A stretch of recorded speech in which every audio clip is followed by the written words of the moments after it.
धीरे धीरे जंगल के रास्ते से जा रहा था। अचानक से उसे कुछ आवाजें सुनाई देने लगी। तभी शेर वहां रुका। शेर ने इधर उधर देखा लेकिन शेर को कुछ भी दिखाई नहीं दिया। फिर शेर ने जल्दी जल्दी से चलना शुरू किया। अभी शेर जा ही रहा था कि अचानक उसके सामने एक विशाल लकड़बग्घा आ गया।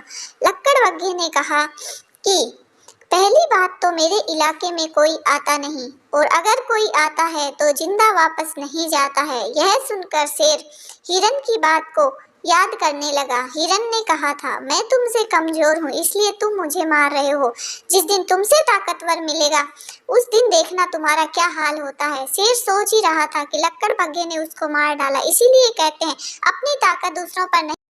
हाथी अपनी मौत का इंतजार कर रहा था। हिरन के बच्चे ने कहा, पापा मैं बहुत दिनों से भूखा हूँ, कम से कम मुझे पानी ही पिला दो। अब हिरन उसे कैसे बताए कि बहुत सालों से बारिश न होने के कारण जंगल में सूखा पड़ गया है, खाने पीने के लिए कुछ नहीं है। यह सोचते हुए हिरन बेहोश हो जाता है। बच्चा अपने पिता को बेहोश देखकर घबरा जाता है। तभी खरगोश वहां आकर कहता है, घबराओ मत दोस्त, ऊपर वाला सब ठीक करेगा। हिरन का बच्चा पूछता है, ऊपर वाला, ऊपर कौन रहता है? तभी खरगोश कहता है, वही जिसने हमें जन्म दिया है।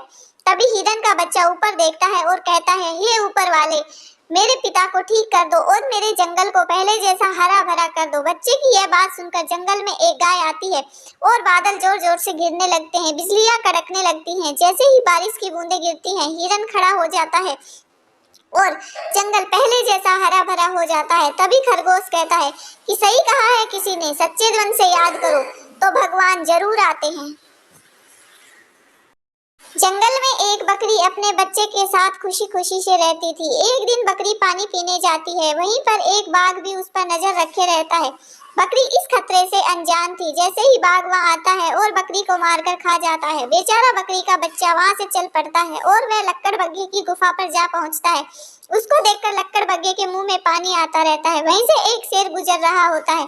शेर लकड़बग्घे को देखकर जोर से दहाड़ लगाता है और लकड़बग्घा वहां से भाग जाता है। शेर को बकरी के बच्चे पर दया आती है और वह उसे अपने साथ रख लेता है। इसीलिए कहते हैं सबका भला करना चाहिए।